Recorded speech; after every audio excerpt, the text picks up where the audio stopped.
Hello, my name is Dr. Abi. I welcome you to the fourth lesson of this course on this book, Positive Health, Health Beyond Pills. This is a book that talks about holistic health, so it entreats you to think, to pursue, and to live holistic health. In this lesson, we are going to learn about curing versus healing and how we can apply this knowledge to ensuring our well-being. So, what problem necessitated the inclusion of this lesson in this course? Now, there are people who think that once they have a chronic disease that is not curable, their life has come to an end. In other words, the idea of healthcare only ends at curing of a disease. And what the doctor says or the medical practitioner says that curing is not possible, or we can provide some kind of treatment or management, they think that that is not very useful to them. So to them, it's not a cure, there's nothing else to be done for them as far as medicine is concerned or medically speaking.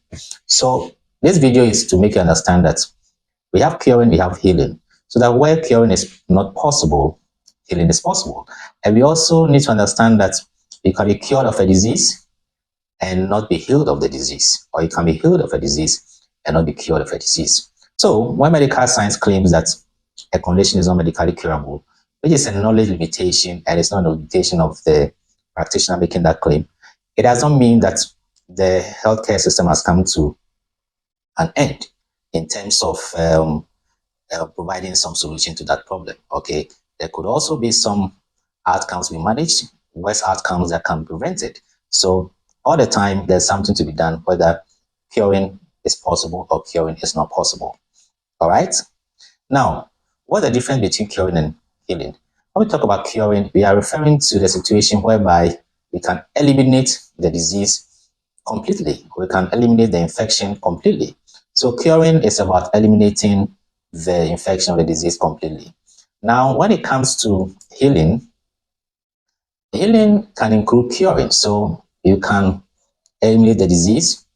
That is part of healing. However, healing actually refers to a situation whereby you are dealing with the entire person. So healing focuses more on the entire person. Okay. So curing may be something that is happening in an aspect of the human body, in an organ of the human body, but healing is focusing on ensuring well-being, quality of life to the entire person, or wholeness to the entire person. All right. So with healing, the focus is that even when the condition is not curable, you want to make sure that you are in control of the situation. You are in charge of the condition, and the condition is not in control of you. Okay? Now, we like to say that it is possible to be cured but not healed of a disease. What do you mean by that? There may be somebody who might have gone through some traumatic experience, let's say an accident, but the person no more has an injury from the accident. The person is probably cured from all wounds and fractures, and the person is fine. But that person can still be walking around with the traumatic experience haunting the person to such an extent that some people can experience what we call even post-traumatic stress disorders. So there are people who don't necessarily get over traumatic experiences. So it is possible that there are no injuries, there are no wounds from the traumatic experience, but that person still experiences some fears, some worries, some anxieties when the thought of the scenario or the incident occurs to the person. Okay, so we said the person has been cured of that medical situation or medical condition, all right, but the person is not healed of it. Okay, now we can also be healed of a condition but you're not cured of it. We have situations whereby people have some medical conditions that are not medically curable. The person probably has some diabetes or hypertension. The person is not cured, okay, but once the person is being made to accept the condition, the person is on treatment, the person is in charge of the situation. All right, the person can live a new normal life. The condition is not controlling the person is controlling the condition. And the whole person is restored, rehabilitated, and that person can live a new normal life. You see, the person, even in the presence of a disease and in the absence of a cure, is healed of that disease because that person is the one in control of that condition, control of his entire life, but the disease is not the one dictating the life of that person. All right. Ideally, we want to achieve the two. We want to achieve a cure and a healing at the same time. But where there's no cure, you can provide some healing. Okay. But the ultimate in understanding well-being or achieving well-being is understanding the concept of healing.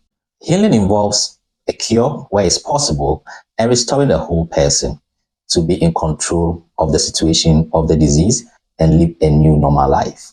Okay, so if you understand the difference between curing and healing, and understand that the ultimate in achieving well-being is healing, okay, which may or may not include a cure, then you have learned an important concept as pertains to well-being. Because in that sense, if you experience an incurable condition or you have a chronic disease, you're not going to be thinking that once curing is not possible, well-being is not possible. Well-being is possible in the absence of a cure, because healing is the ultimate in achieving well-being, and healing is possible even in the absence of a cure. Okay? Now you're going to watch the fifth lesson, which talks about signs of mental well-being. All right.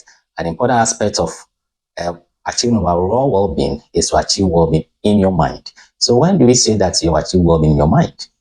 All right. So we're going to look at that in our next lesson, which is lesson number 5.